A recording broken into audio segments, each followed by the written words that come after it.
Okay, so ngayon pong umagang ito, dumako tayo sa pag-aaral ng salita ng Diyos. At ipagpatuloy po natin ang mensahe natin pinag-uusapan. We are talking about moving toward our destinations. Malinaw na po ba sa atin kung ano at saan ang ating destinasyon? Okay? So, last Sunday, we talked about keeping your eyes on your destination. But before that, kailangan maging malinaw sa iyo kung saan yung destinasyon mo sa mundong ito, destinasyon mo sa iyong pag-matured as a followers of Christ, at yung ating eternal destination. How to keep our eyes on our destination? So, una, we should focus on our destination. Kinakailangan nakafocus tayo sa ating pupuntahan. Kasi ang dami kaya pong distraction. Halimbawa, ikaw ay may plano ngayong taong ito, pero ang daming mga lumalapit sa iyo, mag-invest ka dito, mag-invest ka doon, nadi-focus ka tuloy. At yung plano mo ay na-distract ka na doon sa plano mo yun. Kaya dapat ay mag-focus tayo kung saan yung ating destination. Kaya napakahalaga na meron tayong plano this year para hindi po tayo maligaw at hindi masayang at hindi lang tayo magpaikot-ikot. Okay? And aside from that, we have to evaluate our decisions. Diba sabi, ituon mo sa iyo ang iyong palingin sa iyong patutunguhan. So, focus on your destination. Siyasatin mo ang daan na iyong lalakaran. Evaluate your decision. At huwag kang liliko sa kaliwa at sa kanan. Stay on the right direction. So, ngayon mga kapatid, tayo po ay dumako sa pangatlong part ng ating pong pag-aaralan. Ang pamagat ng mensahe na aking pong share ay move to the next level. Sabihin mo sa iyong katabi, God wants you to move into the next level this year 2025. Ayaw ng Diyos na maging stagnant ang ating buhay. Kaya tayo ay mag-aral ang salita ng Diyos. Paano ba tayo makakaalis doon sa ating dating kalagayan para naman umakyat sa panibagong antas ang ating buong buhay. Sino ditong gusto niya ngayong taong ito ay umakyat sa panibagong antas ang buhay niya? Ha? So, sa Ezekiel chapter 47 verse 2 at saka po 6, mababasa po natin ito sa Tagalog. Sabi po ay, lumabas kami sa pintuan sa gawing hilaga at iniligid niya ako palabas. Sabihin mo sa iyong katabi, lumabas. Okay, sa pintuan sa gawing silangan, doon ay may mahinang agos ng tubig mula sa gawing timog ng hagdanan. Verse 3, nagtuloy kami sa silangan, doon ay may mahinang agos ng tubig mula sa gawing timog ng hagdanan. Nagtuloy kami sa gawing silangan. May hawak siyang panukat or measure stick. Sumukat siya ng 500 metro. Pagkatapos ay lumusong kami sa tubig hanggang buong-buong. Ano ba ang buong-buong? Ankle. Malapit po yan sa auntie, yung ankle. Yan. Hanggang buong-buong.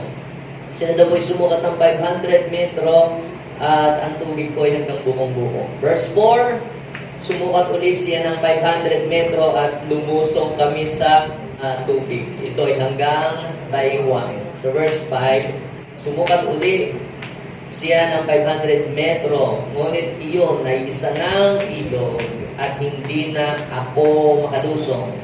Malalim ang tubig at kailangang languyin upang matawid. Verse 6, sinabi niya sa akin, tao, tandaan mo ang lugar na ito. Sabihin mo sa ito, itandaan mo ang mensahe ng Diyos sa araw na ito. Now, ito po binasa ko po sa inyo, mga kapatid, ay isa pong vision or pangitain ng Diyos na ipinakita niya kay Ezekiel. Alam niyo po ba, nung habang sinusulat ni Ezekiel yung mga writings niya, para siyang nanonood ng Netflix. Nasa isa siyang room, na madilim na room, at nakikita niya lang yung mga visual, mga gumagalaw na mga pictures. At ang daming mga ipinakita sa kanya ng Lord. Minsan dinadala siya ng Lord sa ibang lugar, tapos may pinakikita sa kanya. Minsan naman dinala siya ng Lord sa Valley of Dry Bones. Nakakita siya ng maraming mga bones na walang laman at walang likid. Tinanong nga siya ng Diyos Sa palagay mo, mabubuhay pa kaya yung mga kalansay na yan? Kaya sabi naman ni Ezekiel, Lord, kayo lang ang nakakalam niya. Nothing is impossible with you, Lord. Tapos, binigyan siya ng Diyos ng kuman kung anong gagawin. Then, right after that, ang dami pang mga visions na pinakita sa kanya ng Lord. At ang isa sa mga visions na pinakita pa sa kanya ng Lord ay yung siya ay nasa temple. Pagkatapos, doon daw po sa templo ay meron daw pong mahinang agos ng tubig mula daw po sa altar. Then, meron pong isang lalaki na nagsabi sa kanya na lumabas sila mula doon sa pintuan ng templo. Di lumabas siya. Then paglabas niya, may hawak pong panukat o meter stick. Diba sabi, sumukat ng 500 meter, then lumusok po sila sa tubig. Then pagkatapos nun, ay ang tubig ay hanggang ankle deep or buong-buong. Then right after that, sumukat ulit ng 500 meter at lumusok ulit at ang tubig ay hanggang baywang or waist deep. Then, sumukat ulit another 5 meters and then pagkatapos ay hindi na daw po kayang lakadin, no? Hindi na kayang tawrin. Kailangan ay lalanguyin na. Sabihin ko sa iyong katabi, dinideklara ko ang pagpapala na darating sa iyo. Lalangoy ka sa blessing and down mo. Sinong naniniwala doon, no? Hindi lang hanggang bukong-bukong, hindi lang sayad. Alam niyo yung sayad? Sad-sad. Laging, pag tumanggap ka ng payslip, papel na lang. Bukong-bukong. Yun naman, tama lang. Yung hanggang dito lang, sapat-sapat lang. Sabihin mo sa iyong katabi, dinideklara ko. Hindi lang sapat-sapat ang tatanggapin mo this year. Sabihin mo sa iyong katabi, lalangoy ka sa pagpapala na papadaluyin sa iyong pag binasa niyo po yan, mga kapatid, yung pong story niyan, marami namang pong meaning na gustong ipapatid sa atin ng Panginoon. As I read those verses, meron lang nagrema sa aking puso at sa aking isip na gustong ipakita ng Diyos sa message na yan. Ano po? Yung pong river dyan ay nagre-represent sa Spirit ng Lord. Nagsisimula sa mahinang daloy hanggang sa palakas ng palakas, hanggang sa patindi ng patindi. At yung pong river ay yan yung Espiritu ng Diyos na nagbibigay buhay sa atin. Nagbibigay buhay sa lahat ng bagay. You can read that doon pag tinuloy-tuloy ninyo, Ezekiel chapter 47 verse 9. Makikita niyo po doon, where the river flows, everything will live. Ano ibig sabihin nun? Where the river flows, everything will live. Kapag ang Espiritu ng Diyos ay dinaluyan ka, kung ikaw ay nanghihina, kung ikaw ay dry, kung ikaw ay papatay-patay, magkakaroon ka ng buhay. O sino dito gustong daluyan ng Espiritu ng Diyos? Imagine mo nung pumunta ka sa church, ikaw ay nanghihina, parang nakakatamad. Linggo na naman, Lunes na naman bukas, madami na naman mga trabaho. No? Without the flowing of the Spirit of God, ang dry, ang very dry ang ating buhay. Without the Spirit of God, very dry ang ating worship. Very dry ang ating prayer. Very dry ang ating Christian life. So we need the presence of the Holy Spirit para magkaroon tayo ng buhay.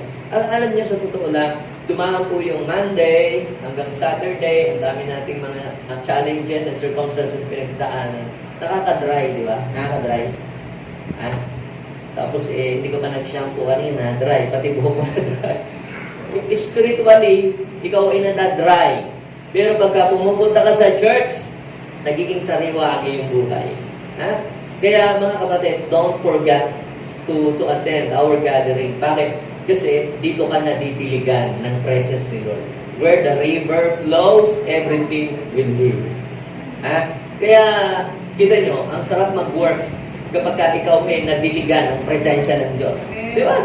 Ibig sabihin, ikaw ay na-inspire. Sino kanina yung nag-worship ka, daman-daman mo yung parang kilabot ng presence of God. Kung mula ulo hanggang talabaw, parang may kilabot ka nararamdaman. Di ba sa inyo, naiiyak pa kayo? Ibig sabihin, nadataluyan ka. Dati tuyo ka nung ikaw'y pumunta dito, pero ginagawa ka ulit ng Diyos na sariwa. Ha? Where the river flows, everything will be. Now, ano po ang message na makukuha natin dyan sa binasa po natin yan na mga talata? Meron 3 bagay ako nakita. Ha? Na gusto ng Diyos na mangyari sa atin this year 2025. Sino gusto niyang makuha yun? Ha? Una, ito, God wants us. Ha? God wants you and me to go beyond what is what is your situation today. What is your present situation? Sa ano bang situation mo ngayon?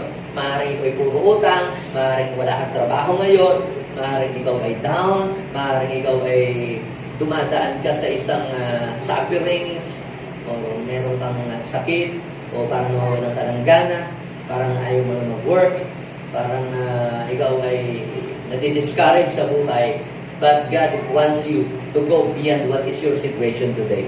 Sabihin mo sa iyong katabi, gusto ng Lord, makaalis ka kung anong sitwasyon ng buhay mo ngayong oras na ito. Okay naman ako, pastor, successful na ako, and na-provide naman lahat ng pangailangan ng aking mga anak, at saka wala naman akong problema. Pero gusto pa rin ng Diyos, makaalis ka diyan. Dahil may mas matindi pa na gusto kong paranasin. Palatakan natin ang Panginoon. Another lesson, pangalawang lesson, makikita natin sa binasa natin. Ito, God wants you to go deeper in your relationship on Him. Sabihin mo nga sa iyong katabi, gusto ng Diyos na lumalim ka sa iyong pagkakilala sa Kanya, sa iyong relasyon. Napansin ninyo, sumukat siya ng 500 meter nung siya po ay lumusong sa tubig hanggang buong-buo. Siguro iniisip ni Ezekiel, enough na to. Kung kayo po ay pumunta sa beach, okay lang yung magtatampisaw kayo doon. Parang hindi ka pumunta sa beach. Parang wisik-wisik lang. Sabihin mo sa katabi, ayaw ng Lord. Na wisik-wisik lang yung pagkilala mo sa Kanya. Yung ano lang, para bang nagkaroon ka lang ng just an information about Him. Alam niyo, pag pinag-aralan po natin ang salita ng Diyos, ayaw ng Lord na ma-inform ka lang about Him. God wants you to know Him. Gusto ng Diyos na lumalim ka sa pagkakilala mo sa Kanya sa iyong relasyon. Sabihin mo sa iyong katabi, ngayong taong ito, kailangang lumalim ang pagkakilala natin kay Lord. Bakit? Ha? Ang layo ng iyong mararating this year ay depende sa kung gaano kakalalim ng iyong relasyon sa Diyos. Ang lalim mo ng iyong pagkakilala sa Kanya, yan ang magdadala sa iyo sa mas malayo at mas mataas na promotion. Then, pang-3, ito ang gustong ipahiwatig sa atin ng Panginoon. God wants you to experience the blessing you have never experienced before. Di ba? Ang sabi ng Bible, hindi na daw po kayang lakadin eh. Hindi na kayang tawirin. Napansin niyo po ba yun? Sabi ay, kailangang lumangoy na. Sino dito ang gusto niyang lumangoy sa blessing ni Lord? Alam niyo ba yung song ng J1? Blessing flow like a river. Sabihin nga natin, blessing flow like a river. At alam niyo po mga kapatid, hindi lang hanggang buong-buong ang gustong iparanas sa iyo ng Diyos na pagpapala. Hindi lang hanggang bewang. Gusto ng Diyos lumangoy ka sa Kanyang pagpapala, sa Kanyang presensya, sa Kanyang anointing, sa Kanyang kapangyarihan, sa Kanyang pabor. Amen? Deklara mo nga, lalangoy tayo sa pabor ng Diyos. Ha? Hindi lang paa ang mababasa, hindi lang bewang, buong part ng sarili mo. Ibig sabihin ay ikaw, you are covered by the river of God's favor. Now, nasa sa atin po ang pagpili. There are 3 pictures that you can choose sa iyong buhay na gusto mong mangyari ngayong taong ito. Ano po ba yung life situation? Una, tingnan nga natin, pakita mo nga anak. There are 3 life situations that you can choose this year, 2025. Now, nakikita niyo po sa picture, ano nakikita niyo po? Isa pong linya na tuwid, patag. Tuwid lang. Pamula doon sa 2024, patag, plain, hanggang 2025 and beyond. Sino ito kung gustong ganyan? Patag ang mangyari sa kanya. Plain. Gusto niyo po yan? Yung nangyayari sa inyo sa 2024 is the same thing that will happen to you this year, 2025. Sino gustong ganyan? Say amen. Okay? Ito naman, pangalawang picture na pwede nating piliin. Yan, sino gustong ganyan na mangyari? Yan, sa 2024, bagsak yata ang stock market. 2024, biglang gumanon, no? Gumanon. Nag-slide, pababa. Sino gustong ganyan ang mangyari sa kanyang buhay? So, another picture. Tingnan natin. Okay, sino gustong ganito ang mangyari sa buhay niya? Pataas. 2024, mababa. Pero noong 2025, pataas ng pataas. Sabihin mo sa iyong katabi, ganyan ang gustong mangyari sa iyo ng Diyos. Sabihin mo sa iyong katabi, God wants you to level up. Gusto ng Diyos mag-level up ang iyong spiritual life. Gusto ng Diyos mag-level up ang iyong pag-serve sa Kanya. Gusto ng Lord na mag-level up ang blessing na iyong tatanggapin this year 2025 and beyond. Sinong gusto yon? Pero bago mag-level up ang pagpapala ng Diyos sa inyong pong buhay, kinakailangan tayo muna ang mag-level up sa ating pagkakilala sa Panginoon. Kailangan meron po tayong gagawin para ang ating pong sarili ay umangat. Sino dito ang handa ng umangat ngayong year 2025? Pero may gagawin tayo sa ating sarili para mangyari yon. Hindi po yun nangyayari po ng kusa. Di kung akin yun talaga, pastor, kalooban ng Lord, sige, kung hindi, hindi. May gagawin ka. Sabihin mo sa iyong katabi, may gagawin ka. Para mangyari yun, para dumating yun sa iyong buhay. Kasi nasa sa atin po ang pagpili. Kaya nga, diga, sabi ko po kanina, there are 3 choices that you can choose kung ano yung sitwasyon na gusto mong mangyari. Gusto mo ka plain lang? Yun lang. Parang boring, di ba? Yung ganun lang, diretso lang. Kung ano yung nangyari 2025, parang walang increase. O kaya naman yung declining. O kaya naman ay rising. Mamili ka. Kumusta ang iyong buhay ngayong pagpasok ng 2025? It is rising or sinking? Kaya kung gusto mong umangat, itong tatlong ito, makakatulong ito sa atin. How to level up ourselves this year 2025. Paano tayo magle-level up? Ngayon, yung pag-usapan natin, no? Paano po tayo magle-level up? How to move into the next level this year 2025.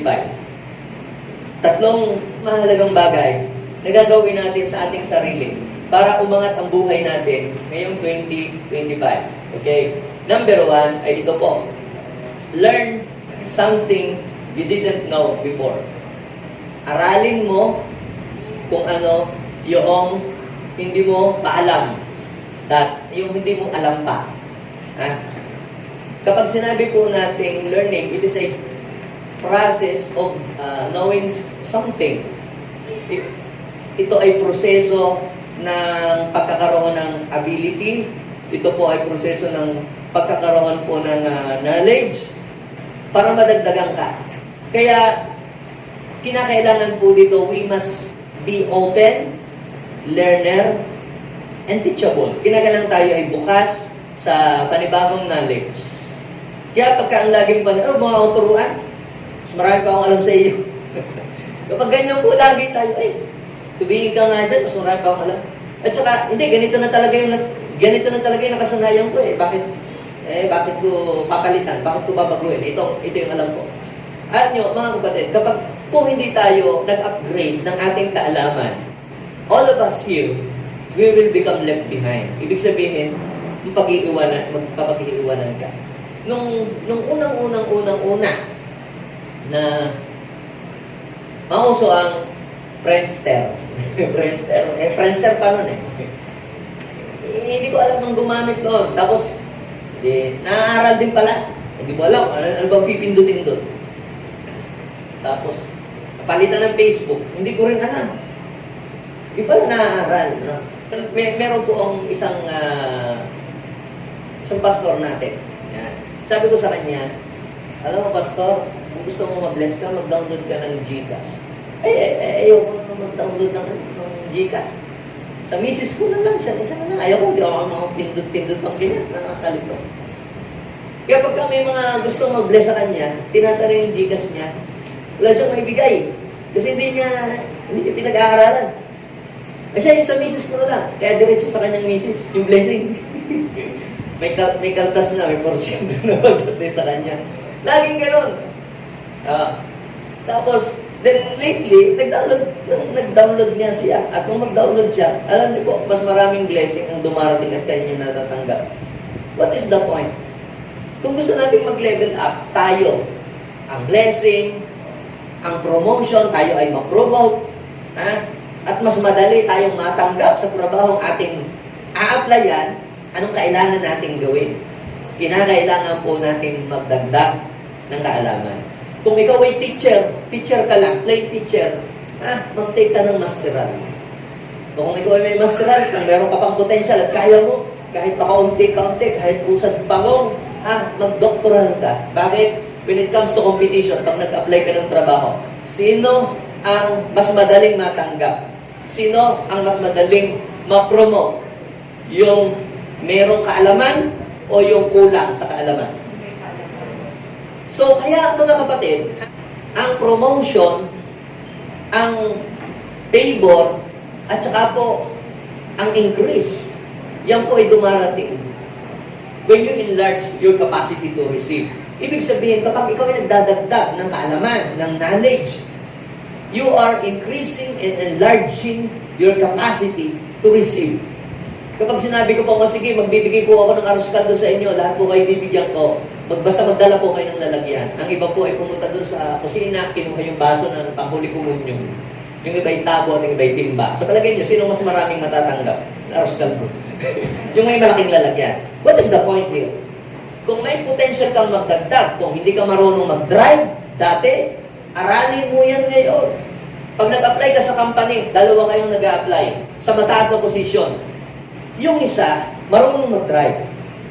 Parehas kayo na-applyan. Yung isa, hindi marunong mag-drive.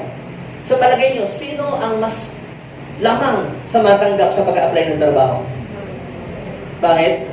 Kasi doon sa isa, makakatipid na ang company. Nakakuha na sila ng supervisor, plus, marunong pang mag-drive. Itong isa, may supervisor na kukuha pa ng drive na nagdubligas sa company. Kaya, lamang ang may alam. Sabihin mo sa iyong katabi, lamang talaga ang may alam. So, para mag-level up ang buhay mo, ano ang kailangan mong gawin?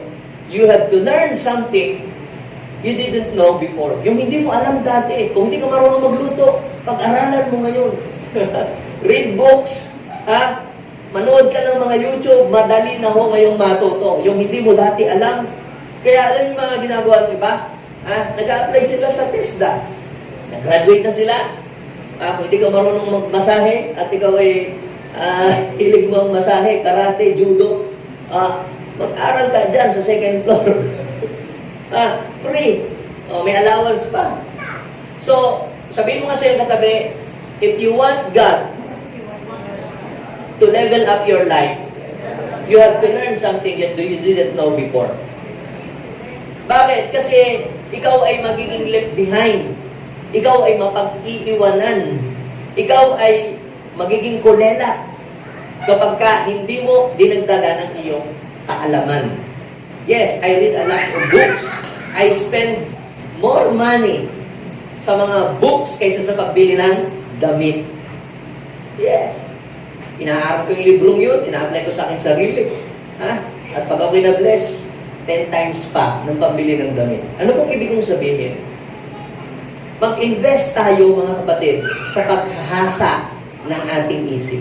Sabihin mo sa iyong katabi, invest more on sharpening your mind. Kaysa sa mga damit at kaysa mga kung ano-ano, tapos itatapon mo din lang naman. Bakit? Dahil kapag ikaw ay nagdadagdag ng learning sa iyong sarili, you are increasing your value. Ini-increase mo yung value.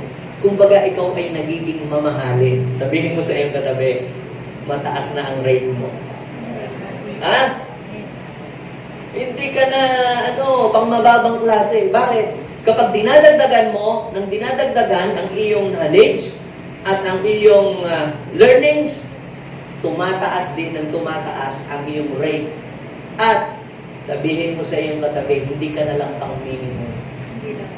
Extra super. Ah. Bakit? Kapag ikaw ay may knowledge, yan, babayadan ka ng kumpanya. Hindi dahil naaawa siya, baka pwede po akong mag-apply ng trabaho sa inyo, pangkain lang po at pangbuhay sa aking pamilya.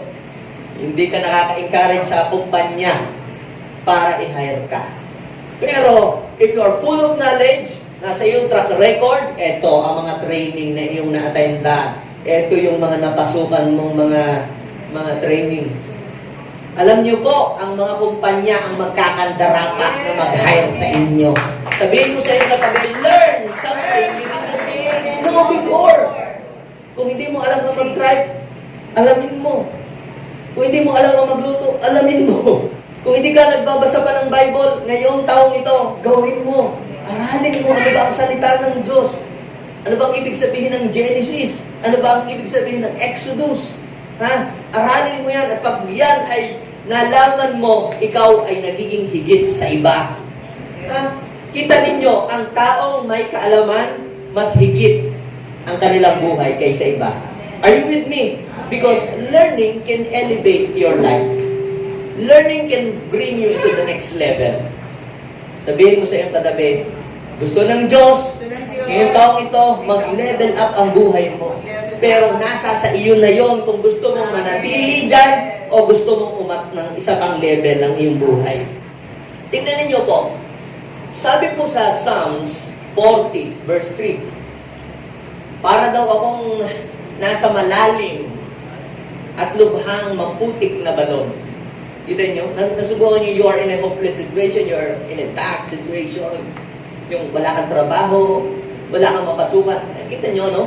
Yung sa totoo lang, hindi natin minamaliit ang mga tao. Pero bakit ang opportunity ay ang layo sa marami? It is because lack of knowledge. Kulang sa kaalaman. So, pag sinabi po natin learning, hindi lamang po yung, sige, mag-enroll ako sa Yupang bukas, Pastor, para ako magkaroon ng kaalaman. Mag-acquire ka ng skill. O paano pwedeng ito ay sa pagpapamentor doon sa mga taong advance ang kanilang knowledge. O kung sa spiritual, may mag-mentor sa iyo. Kung sa business, mayroong tao na sabihin natin successful on that area. Magpa-mentor ka doon. Makakakuha ka ng skill. Ha? Through your experiences. Pag ikaw ay mayroong mga experience sa work, ha? Kaya nagdadagdag ng skill, nagdadagdag ng knowledge, sila po ay tumataas ang value. Now, para akong nasa malalim at lubhang maputik na balon, ako ay kanyang iniahon at itinayo sa malaking bato. Sabihin mo sa iyong katabi, dinideklara ko, saan ka man nahulog, saan ka man bumagsak, iaahon ka.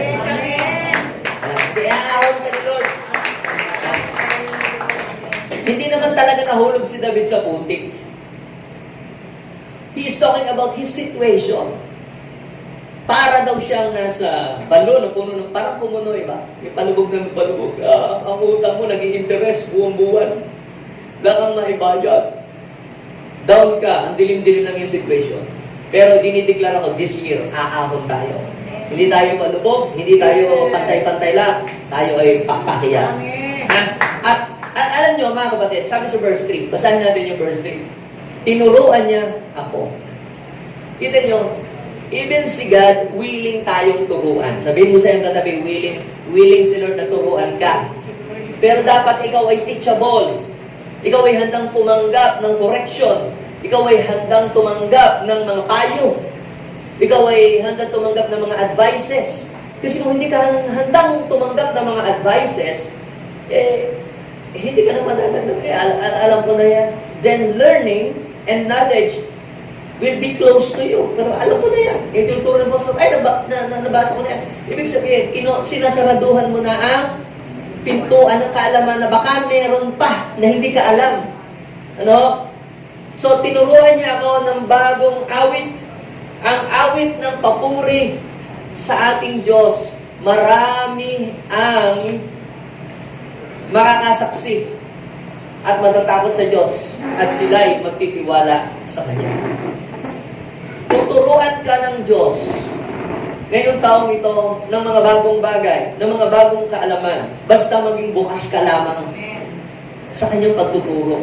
Sa nangyayari sa iyong buhay, sa iyong pinagdadaanan, maraming lesson that we can learn in our situation. Tayo po, nung nakaraang 2024, sa nangyari sa atin, may natutunan ba tayo? O wala? May nangutang. Babayaran kita sa katapusan. Ikaw naman sobrang bait. Katapusan na ng mundo. So, may natutunan ka? Ano natutunan mo sa susunod? Hindi na ako magpapautang. Magbibigay na lang ako ng kung anong kaya, donasyon. Di ba? Nakatulong ka na, hindi ka pa naimis.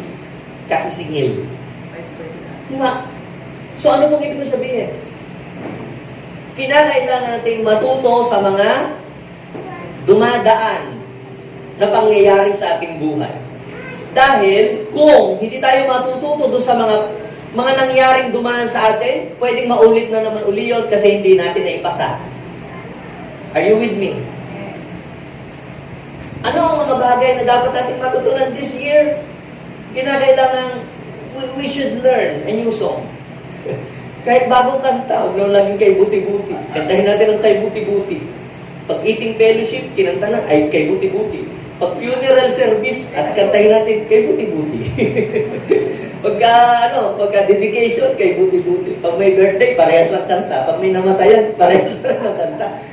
Pwede ba tayong magdagdag ng new song? At alam niyo po ba, bakit tinuruan siya ng bagong awit? Alam niyo po ba ang song is a declaration? Kapag meron kang bagong awit na inaawit, meron kang deklarasyon na dinideclare sa buhay mo. Halimbawa, ikaw ay nanghihina. God is the strength of my heart. God is the strength of my heart and my portion forever. Pag wala ng laman ng iyong wallet, kumanta ka na ng prophetic song. Anong kanta ang kakantahin mo? Parang di kuya. Huwag yun.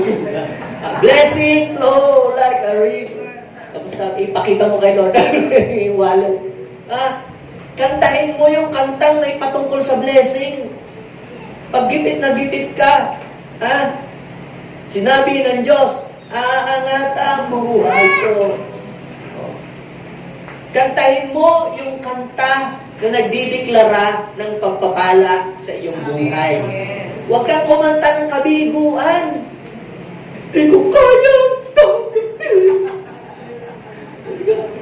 Pag yung mga puro mga kabiguan, puro mga yung mga emotional na pagiging self-pity ang iyong kinakanta, ayan ang magaganap sa iyong buhay.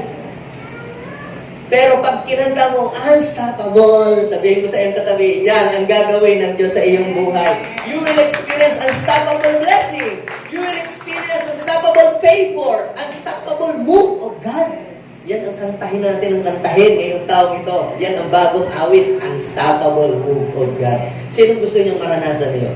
Amen. Yes. Pag sinabing unstoppable, it is like a river that flows. Kita ninyo, yung river na yan, tagal ko na dito, 20 taon na, hanggang ngayon, nadaloy pa rin. Gusto ng Diyos, ganyan din ang pagpapala na dumali sa iyo. Parang ilong. Tinuruan niyo ka ng bakaw.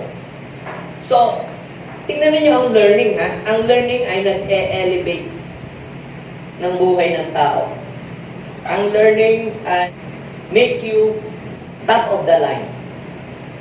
Learning increases our value. Tingnan niyo. Lucas chapter 6, verse 40. You can see this in this verse that learning can bring you into the next level. Tingnan niyo. Walang alagad na nakakahigit sa kanyang guro. Ibig sabihin, ito yung teacher, ito yung student. Pag sinabi kasing disciple, it means student. Teacher. Then, hindi daw makakalamang ang student sa teacher. Pero, ang sabi, tingnan nyo, ngunit matapos maturo ang lubos. Learning. Yung hindi niya alam, ituturo ng kanyang teacher doon sa kanyang student. Parang ganito, kunyari, ako ay pastor, tapos meron akong mini-mentor na hindi pastor. Pag lahat ng knowledge ng aking natutunan alaman ay naituro ko sa kanya someday, yung taong yun will become like me or pwedeng mas mahigit pa siya, mahigitan pa niya ako. Yun po yun, mga kapatid. Mentoring ang tawag doon. Ngunit matapos maturo ang lubos, ang alagad ay makakatulad ng kanyang guro. Anong ibig sabihin? Yung disciple nag-level up, naging teacher. Kaya sabihin mo sa iyong katabi, dati noon, tagapakinig ka lang. Nung nakaraan, 2024, tagapakinig ka lang. Kapag nagpipreach si pastor, tagapakinig lang, sinusulat mo lang yung note. Ngayong 2025, yung lahat ng narinig mo kay pastor, ituturo mo na sa iyong ka-opisina, ituturo mo na sa iyong kaklase, ituturo mo na sa iyong business partner, ituturo mo na sa iyong kapamilya. Sinong gustong gayon ang mangyari sa buhay? Sabihin mo sa iyong katabi, pag yan ay nangyari sa buhay mo, ibig sabihin, nag-level up ka ngayong 2025. Sino dito ang gusto mag-level up? Ay, yung lahat ng natutunan, narinig po ninyo, na-share po sa inyo, share naman ninyo din po sa iba. At hindi lang yon, ha? Magle-level up ka rin. Dati nun, ikaw ay nangungutang, iibahin na ng Diyos. Ikaw na ang magpapautang. Ibig sabihin, nag-level up ang buhay mo. Now, pangalawa, how to level up this year 2025. Number 2, ito, do things you've never done before. Una, learn something that you do not know before. Pangalawa, ay gawin mo kung ano yung hindi mo dati nagawa nung nakaraang taon o hindi mo pa ginagawa until now. Kung dati, ikaw ay hingi lang ng hingi sa iyong ina, ikaw ay nakatambay lang at nagko-computer sa inyo. Ganun lang ngayong buhay. At hindi mo pa nasusubukan ni minsang mag-apply ng trabaho. This year, ibahin mo. Kung dati nun, kumakain ka lang sa inyo, tapos na. Ngayon, ibahin mo. Kumain ka, tapos pugasan mo ang plato. Sabihin mo sa iyo, ano ko, nag-level up. Nag-level up. Ibig sabihin, gawin mo kung ano yung hindi mo dati ginagawa pa. Kung dati, ikaw laging hinihingi, laging tumatanggap. Ikaw lang laging tumatanggap. Ngayon, ibahin mo. Ikaw naman ang magbigay. Hindi mo kailangan maging milyonaryo. Dati nang ikaw humihingi. Pero ngayon, ibahin mo. Paano sa mag-umpisa? Kahit 20 pesos. Umpisahan mo sa maliit na bagay at tandaan mo, magle-level up ang iyong buhay. Nung araw, aminin ko sa inyo totoo. Aminin ko sa inyo. Nung nag-i-start pa po, ako dito po sa church, ang hirap po ng church namin. Sabi ko po sa inyo, yung isang gitara, aabutin pa ng isang taon. Bago makabili. Yan, alam mo yung ang hirap po. Ang hirap talaga ng mag-pioneer talaga ng church. Tapos a-attend ho tayo ng mga leadership camp training. Naku, yung mga kaibigan ko, panghihingi, baka naman pwedeng humingi ng tulong sa inyo. Isponsoran ninyo naman na rin aking isang leader. Kami pupunta sa convention para naman merong representative ang dagupan. Tapos pag mag-anniversary, kayo na naman. Baka naman po pwedeng kami bigyan ninyo ng piatos.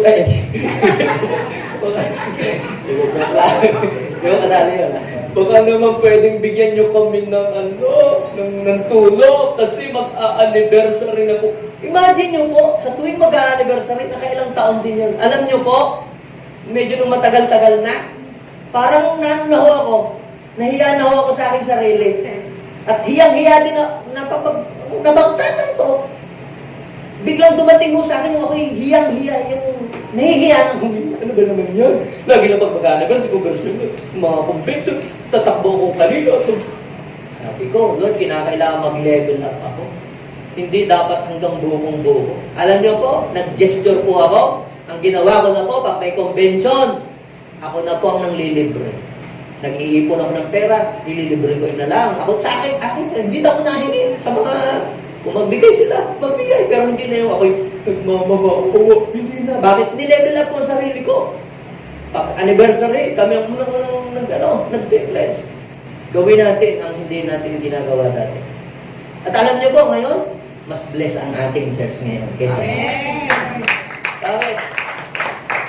Kasi nag-level up. Pag nag-level up ka, mas magiging bless ang buhay.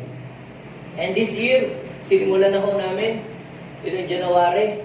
Dati noon, pagka nagkakanta ko ng mentoring, gumagastos pa yung church. Kahit ako magme-mentor dyan. Na-discern ko, kaya naman pala iba ayaw ko papuntahin doon, magastos. Ngayon, binaligtad ko. Wala ho kayong gagastusin, kami ang magpapakain, wala kahit mga accommodation, gastos namin, basta magme-mentor kami, magtawag lang kayo ng tao. Tuwang-tuwa yung pastor, sige ho, kailan, pastor? Ang tawag doon, level up. Ibig sabihin, ginagawa mo kung ano yung hindi mo ginagawa. Kung noong taon, nung nakaraang taon, pag nagipit ka, tatakbo agad sa Cebuano. Pagka nagipit ka, tatakbo ko sa kumare. Naputulan ng ilaw, nagugutan na. Ngayon, ibahin mo. Sabihin mo sa'yo, gawin mo yung hindi mo ginagawa. Kung hindi ka nag-save noong 2024, ngayon ay mag-save ka. Bakit? Pag ikaw ay may savings, pag dumating yung opportunity na pwede kang bumili ng alam mo, isa may opportunity, dadating, ay, ang mura ng lupa, biglang nagse-sale ang lupa. Dahil aalis sa pupunta sa abroad, o kaya i-dispose na lang alam mo gamit. Eh kung may savings ka, makakabili ka. Eh kung wala kang savings, naku, sayang, meron akong pera. Iba pa ano, lagi kang order sa Lazada at saka sa Shopee, kaya hindi ka makaipon. Kaya sabihin mo sa iyo katabi, mula ngayon, babawasan natin ang gastos at dadagdagan natin ang ipon. Amen?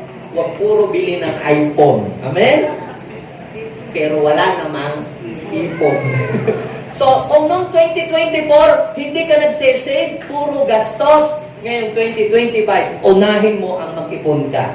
And this year, makakabili ka ng sasakyan, makakabili ka ng lupa, or anything na gamit na pwede mong mabili, mabibili mo yun. Bakit? Dahil iniba mo yung iyong ginagawa.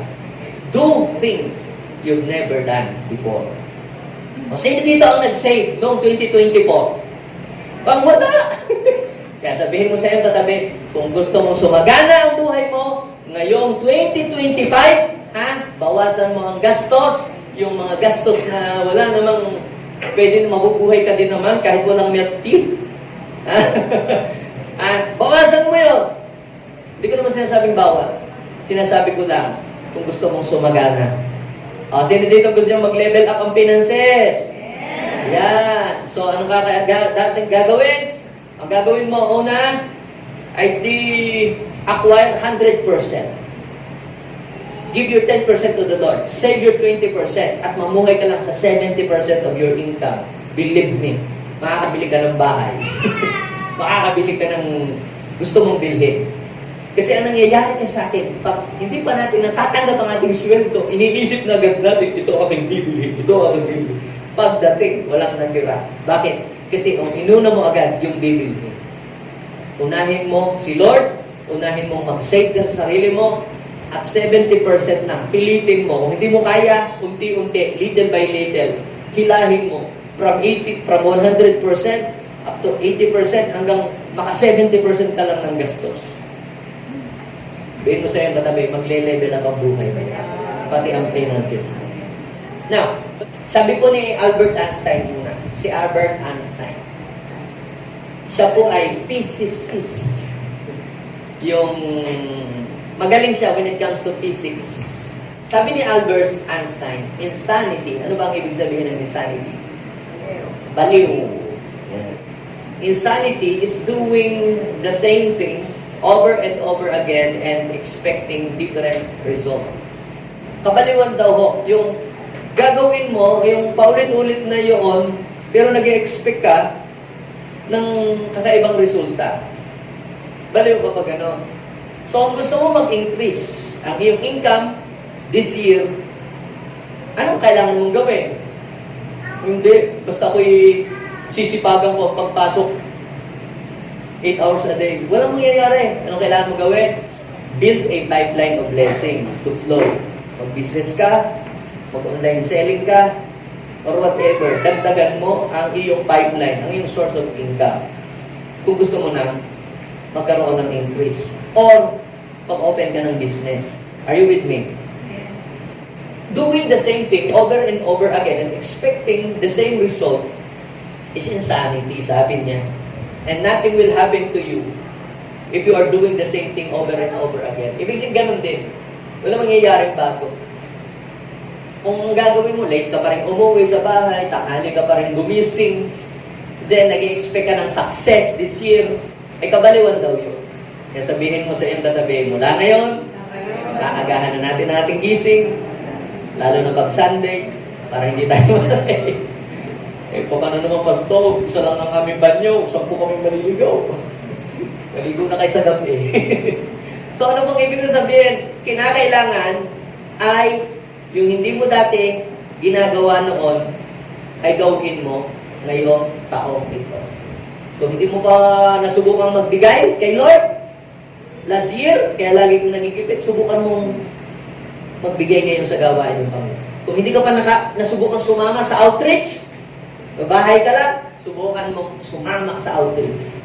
Gawin mo kung ano yung hindi mo ginagawa dati. At may mangyayaring bago sa buhay mo. Sino dito gustong may mangyayaring bago sa buhay mo?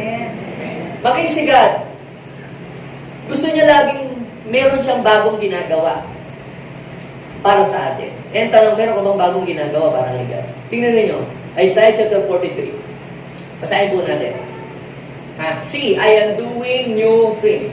Kita nyo, ang Diyos ay gumagawa ng bagong bagay. Do you not perceive it? I am making a way in the wilderness and the streams in the wasteland. So, mapapansin ninyo, ang Panginoon ay paulit-ulit at patuloy na gumagawa ng bagong bagay. Ang Apple, kaya lagi silang top of the line kasi patuloy silang gumagawa ng bagong bagay. Ang mga company na nasa top of the line, kaya sila ay top of the line, it is because lagi silang gumagawa ng bago. Kita ninyo, yung mga programa, binabago nila.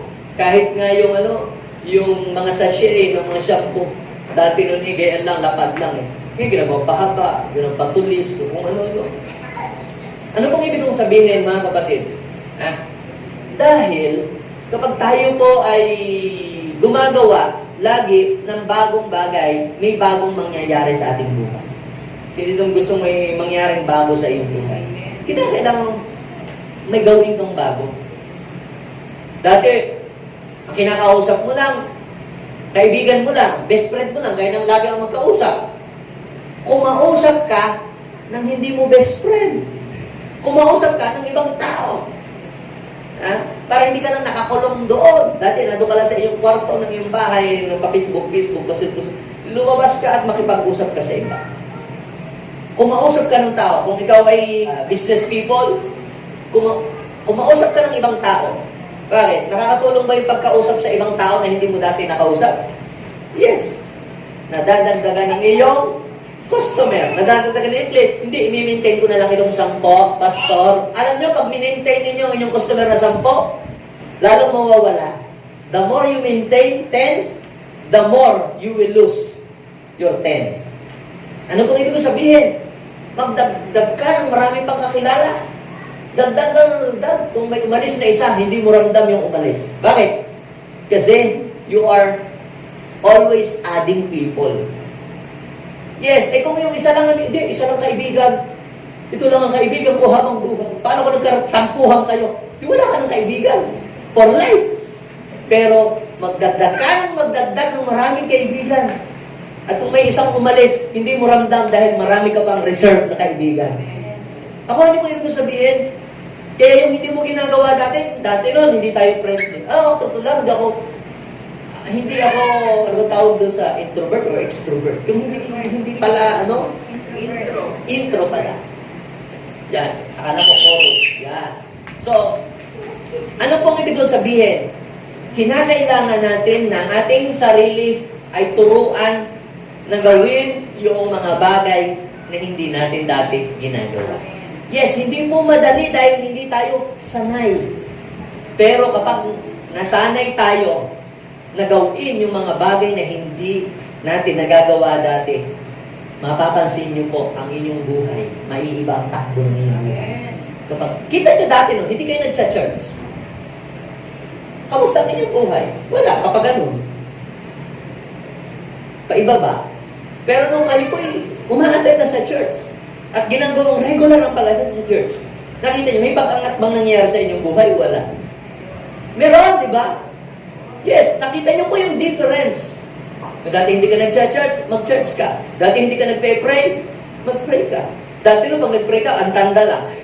Isang minuto. Gawin mo 5 minutes. Kung hindi mo pa nakakaya yung 10 minutes, gawin mo 10 minutes prayer. Okay, hindi mo pa nasubukan ng 30 minutes na mag-pray.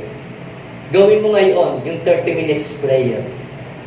Dati hanggang 30 minutes lang, hanggang doon lang. Kinakailangan ma-break yun into 1 hour. Kinakailangan mo na ng mga background music para hindi ka mainip mag-pray. So, gawin mo kung ano yung hindi mo pa nagagawa dati and your life will become different. Sinong gusto niyang maiba ang takbo ng buhay niya this year 2025? Gawin mo kung hindi mo pa kung ano yung mga bagay na hindi mo pa nagagawa. And I'm telling you mga kapatid, mangyayari sa iyo yung mga bagay na hindi mo inaasahan. Kakaibang blessing ang darating sa buhay. May bagong mangyayari sa buhay. Kung hindi mo pa nasubukan tumulong sa iyong kapwa, ngayon, gawin mo. Hindi naman kinakailangan tulungan natin yung milyon-milyon tao. Kahit isang tao lang, kahit yung kapitbahay mo. Gawin mo. Hindi mo pa nasubukan na mag-share ng Word of God sa iyong kaklase, ngayon, gawin mo. Hindi mo pa subukan mag-invite sa church, ngayon, gawin mo. At may iba ang takbo ng buhay mo. Kung hindi mo pa nasubukan na mag-win ng soul at mag-disciple, pumupunta ka lang sa church lagi, ikaw lang mag-isa. Subukan mong gawin yun at maiiba ang takbo ng iyong buhay. Meron nung kaming umaattend dito, stagnant ang buhay niya. Wala, umaattend lang siya. Attend, Holy Communion, uwi na, offering. Ganun lang ang buhay. Ganun lang. Boring. Pero, nung makas niya yung vision, yung winning soul and make disciple, nag-akay siya ng mga kaluluwa, naglapit ng mga tao sa Panginoon, ginawa niya yung mga bagay na hindi niya dati ginagawa. You know what happened to them? The Lord blessed them. Ang kanilang buhay ay naiba ang takbo ng buhay. Kaya sabihin mo sa iyong katabi, kapag ginawa mo yung hindi mo ginagawa dati noon, may iba talaga ang takbo ng buhay. Sino gusto mo umiba ang takbo ng buhay niya this year? Sabihin mo sa iyong katabi, dapat iibahin mo rin ang iyong ginagawa. Amen? Yan. So, baguhin natin ang programa ng ating buhay. And then last, ito po pangatlo. Go to the place you've never been before. Baka naman kayo hanggang Dagupan lang. Hanggang Kalasyaw lang. Ubus na ho ang kliyente. Na kliyente na ng iba. Pumunta ka naman dun sa ibang lugar na hindi mo pa napuntahan dati. Yes. Bakit napaka-importante na tayo? Kita niyo, halimbawa, sa bahay lang kayo, doon ko lang kayo ikot-ikot. What did you feel? Nababurnout ka, di ba? Nababoring ka. Bakit ang iba sa inyo, kinakailangan pumunta sa resort, pumunta sa ibang lugar, pumunta sa ibang places? Bakit? Kasi dahil mayroong nare-release sa'yo, nawawala sa iyo yung mga burden, na-unwind ka, tapos nare-refresh ang utak mo kapag pumupunta ka sa ibang mga places. Lumalawak ang iyong vision. Tingnan ninyo. Nais po ng Panginoon na tayo ay dalahin doon sa lugar na hindi pa natin nararating. Ay dinideklara ko sa inyo, ngayong taong ito, makakarating kayo sa lugar na hindi pa ninyo napunta. Kung hindi pa kayo nasubukan sumakay sa aeroplano, e-bike pa lang, makakasakay kayo sa aeroplano. Yun lang pumapalakpak, yun lang ang makakasakay. Tanong ko ito, ay kayo ba naman ay may passport? Ay kung wala, kumuha na kayo bukas, magpabook na kayo. Napakahirap mong umabroad nang walang passport. Kahit ang dasal ninyo, prayer and fasting, hindi kayo makapunta sa ibang bansa. Pero kung may passport ka, anytime, you can fly. You can go to abroad. Sa LA, libre ko ngayon ng ticket. Yeah. Nasunog daw. Okay? Kayo po ang magdi-decide. Do you want to stay in Egypt or go to the promised land? May mga Israelita na gusto silang alisin ng Diyos doon, dalahin sa new place. Pero, ang sabi ko nila ito, dito na kami nabuhay, dito na kami mamamatay, dito na kami namulat, dito na kami pipikit, dito na kami bumangon, dito na kami hihiga. It's up to you. Gusto mo bang manatiling ganyan ka na lang? Or, marating mo yung another level ng buhay. God wants you to go to the next level. Pero sometimes, you need to leave your comfort zone. Minsan yung gusto tayong dalhin ng Diyos sa mas maganda at mas malawak na place. Kaya lang, hindi na ma-break sa atin yung masyadong yung ayaw natin maghiwa-hiwalay. Gusto natin, pagtanghalian, sabay-sabay tayong maglalunch. Pag-breakfast, sabay-sabay tayo. Dinner, sabay-sabay tayo lahat. Alam niyo mga kapatid, darating ang time talagang mabibreak talaga yun. Bakit? Kasi inaangat ka ng Lord sa another level eh. Tignan niyo po yung mga tao, ayaw nila maghiwa-hiwalay. Yung lolo, yung lola, yung kapwa po, apo sa tuhod. Nandun sila sa isang place. At alam niyo po, ang na-acquire ng mga tao pag ng poverty. Namimiss po nila yung mas maraming blessing na ibubuhos pa sana dapat ng Diyos. Now, si Abraham, sa Genesis chapter 12, verse 1 and 2, sabi ng Lord kay Abraham, anong sabi? Lisanin mo ang iyong bayan, ang tahanan ng iyong ama, at ang kamag-anak, at pumunta ka sa bayang ituturo ko sa iyo. Okay? So, huwag natin gawing literal. Lalayas na ako sa aming pastor. Kasi, magkulo sa amin. Hindi yun ang point dyan. Ang point dyan, si Abraham noon ay nakikitira lang sa bahay ng kanyang mga kamag-anak. Okay, kung bahay mo naman yan, huwag mo iwanan. Sayang naman yung binili mo. Ang context niyan, si Abraham walang lupa. Si Abraham walang bahay. Si Abraham walang properties. Nakadepende lang siya sa kamag-anak, sa yung ng mga magulang niya. Pero si Lord ay may promise na siya pagpapalain ng Diyos. Bibigyan siya ng kayaman, bibigyan siya ng lupain, lalawak ang kanyang territory. Pero mayroong kondisyon na dapat ay gawin si Abraham. Ano ang kailangan gawin ni Abraham?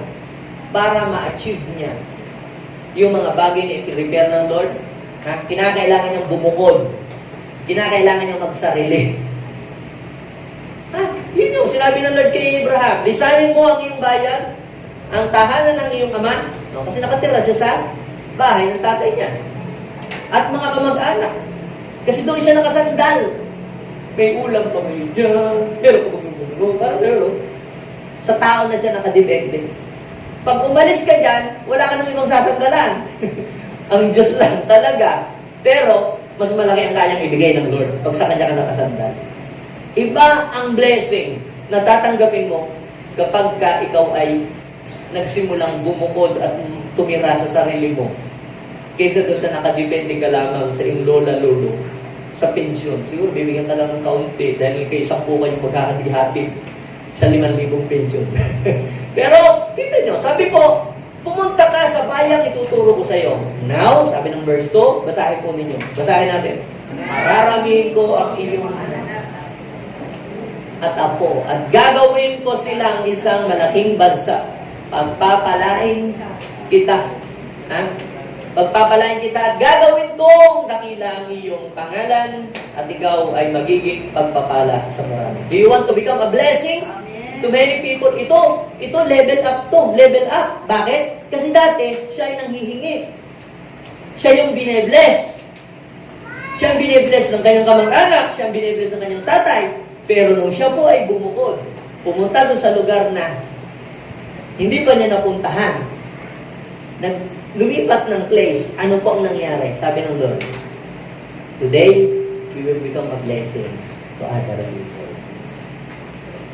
Magiging blessing. To go into the place that you have never been before, kinakailangan, you must be willing to leave your comfort zone. At kapag nakapunta ka dun sa lugar na hindi mo mapuntahan, ito, makikita mo, lalawak ang iyong vision.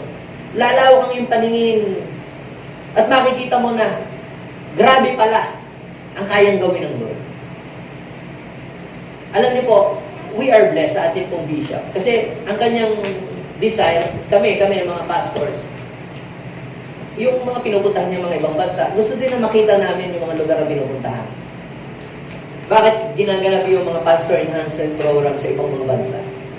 Napansin ko po, nung dinadala kami ni Bishop sa ibang bansa, para makita ang lugar na yon, sa mga training, na iba din ang pananaw mo sa buhay. Na wala yung poverty mentality. Alam na break sa akin, sabi ko, Lord, kung itong mga taong ito nabe-bless, lalo na kami, naglilingkod kami sa iyo.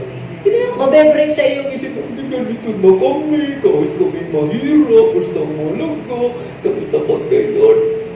Pag pumunta ka sa ibang lugar, i-break ng Lord sa iyong poverty mentality, lalawang iyong pananaw, magkakaroon ka ng dreams, vision, that someday, Lord, magiging ganyan din kami. Pumunta tayo sa lugar na hindi pa natin napunta. Dati, yung mga youth natin, hanggang dito lang dalupan. Nung nadala ko sila sa Batangas, nakita nila yung mega church. Wow! Lord, someday, magkakaganyan din kami. Kita nyo, lumalawak ang vision. Pumunta ako doon sa mga malalaking mga churches. Nagbisita po ako doon. Sa kila Redito, kila Alice, yung mga bagong mga church. Alam nyo, kapag tayo pa rin nakakapunta doon sa lugar na hindi pa natin napupuntahan, nagkakaroon tayo ng malawak na pangitain at nagkakaroon tayo ng desire sa ating puso that someday, magiging ganyan din tayo. Someday, magkakaroon din ako niyo. Sila Pastor Bongko. Kaya ako minsan na ipapatlo, kasi may eksena may eksena. Kaya ko lang nasasabi. Napapunta po ng napapunta ng Bani ba yun? Bani nga ba yun? May resort doon may resort, yung isang kakilala natin. Napapunta siya doon. First time niyang makapunta doon. Hindi pa niya napuntahan dati. Nakapunta lang siya. Alam niyo, pagtungtong niya, silang mag-asawa, Lord, bibigyan mo rin kami ng ganito. Bibigyan mo rin kami ng ganito. Alam niyo po, after 5 years, nagkaroon nga sila ng ganyan sa Manawa. Kaya sabihin mo sa iyong katabi, umpisahan mo nang pumunta doon sa lugar na hindi mo napupuntahan at magkakaroon ka ng ganun. Tingnan ninyo ha. Ang sabi ng Lord kay, magwawakas na ako rito. Genesis 13 verse 17. Ang sabi ng Lord kay Abraham, libutin mo na ang buong lupain. Ang lahat ng iyan ay ibibigay ko sa iyo. So what you see is what you get. Pero dapat puntahan mo. Gusto mo magkaroon ng lupa?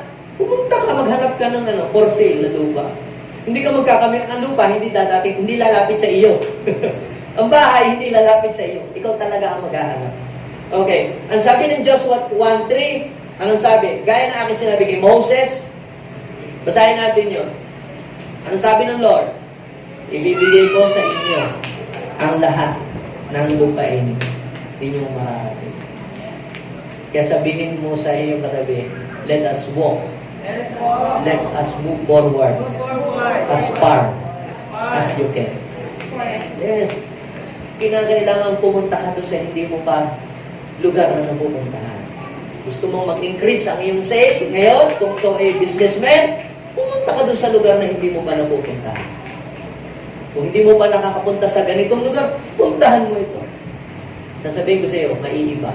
Pag pumunta ka sa lugar na hindi mo pa napupuntahan dati, lalaki ang iyong territory. The Lord will enlarge your territory. Kaya, mga kapatid, let's move on to the next level. Ready na po ba kayo? So, anong kailangan natin gawin para mag-level up ang buhay natin this year 2025? Learn something that you do not know before. Pangalawa, do things that you have never done before. And last, go to the place that you have never been before. Kaya kung hanggang bahay ka lang, pumasyal ka naman punta ka sa Bunungan, lumakad ka, sariwang hangin doon, punta ka sa Lingayen, punta ka sa makikita mo, lalawak ang iyong paningin. Bibigyan ka ng Lord ng dreams sa iyong sarili. Isang araw, makikita mo, yung meron ng iba, nagkakameron ka na din. Bakit? Dahil sabi ng Lord, ibibigay ko sa iyo ang place na matungtungan ng iyong mga bahay. Ano pong ibig ko sabihin nun? Kung wala kang bahay, tumungtong ka sa bahay na maganda. Isang araw, bibigyan ka din ng katulad noon. Sabi ng Lord, ibibigay ko sa iyo matungtungan ng iyong bahay. Hindi ko sinasabing kunin mo na yung bahay. Ang ibig ko sabihin, bibigyan ka din ng Lord ng ganung blessing. Are you ready? Yes. O tayo na tayong lahat. God wants you to move into the next level. Ile-level up ng Diyos ang inyong mga buhay. Nakita ko, ang mga iba sa inyo, hindi na kayo pumunta sa church na kayo ay nagko-commute lang. Nakita ko, may mga sasakyan kayo. Nakita ko, ang iba sa inyo, may mga negosyo kayo. Nakita ko, ang iba po sa inyo, kayo po ay ginagamit ng Lord to finance His kingdom. Yes, yung mga bata na nandirito, na estudyante, nakita ko na kayo ay maglilid ng maraming tao sa Panginoon. Yes. Yes, the Lord will elevate your life. God will bring you to the next level. This year, 2025, iaangat ng Diyos ang inyong buhay. Yes, hallelujah. Thank you, Jesus.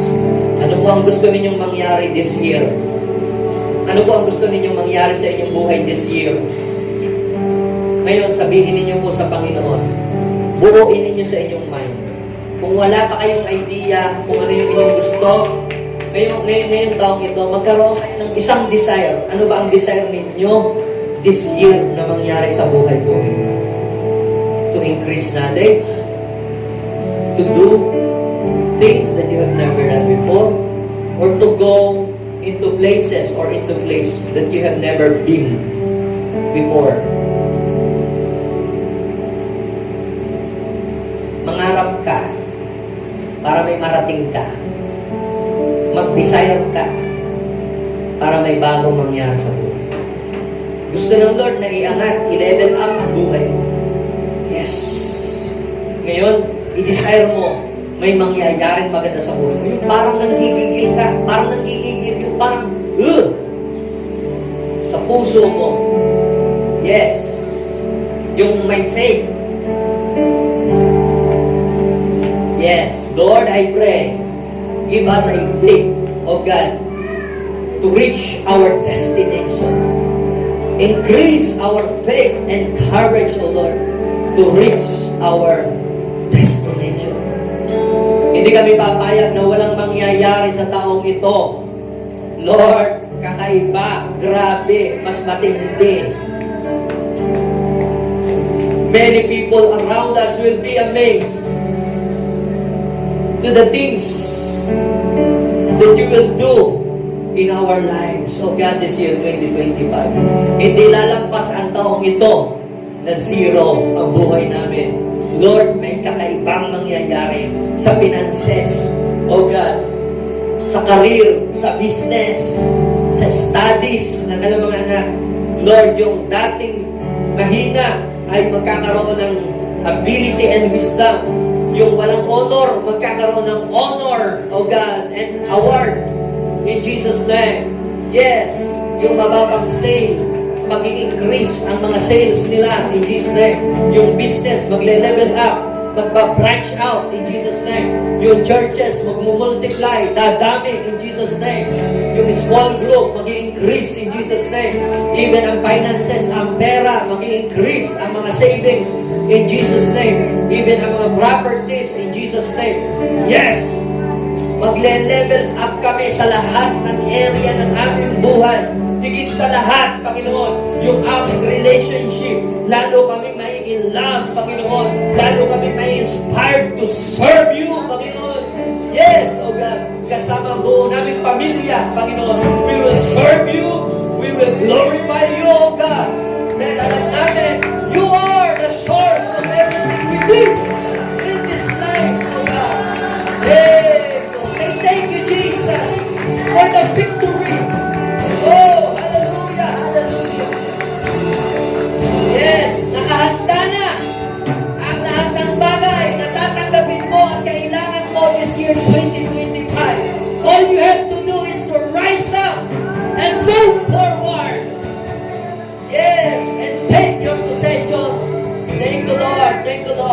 Pwede bang tayo manalangin? Ilagay natin ating kamay sa ating puso at sabihin natin, Panginoong Jesus, ngayong taong ito, excited ako na lumakad na kasama ka.